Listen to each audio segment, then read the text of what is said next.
রং খেলার পর স্কিনটা ভালো করে প্রিপারেশন না নেওয়ার জন্য রঙগুলো বসেই থেকে যায় আর ভীষণ বাজে লাগে। তো আজকে তোমাদের সাথে প্রপার স্কিন কেয়ারটা দেখাচ্ছি।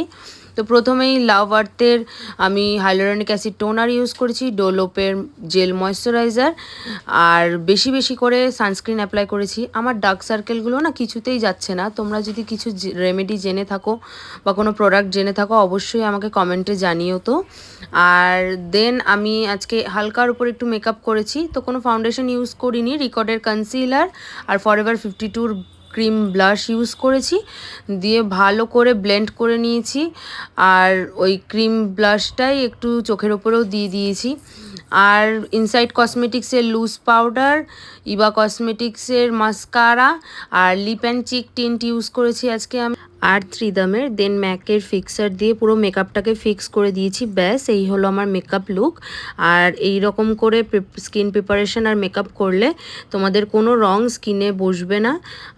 অবশ্যই এরকম করে একবার ট্রাই করে দেখো। আর আমার ভিডিওগুলো যদি ভালো লাগে অবশ্যই লাইক শেয়ার সাবস্ক্রাইব করে দিও, পাশে থাকা বেল বাটনটাকেও ক্লিক করে দিও, আর আমার ফেসবুক ইনস্টাগ্রাম পেজটাকেও ফলো করে দিও। লং ভিডিও চলে এসেছে, আমি ডেসক্রিপশানে দিয়ে দিলাম, তোমরা গিয়ে দেখে নিও। তো দেখা হচ্ছে নেক্সট ভিডিওতে, ততক্ষণের জন্য বাই।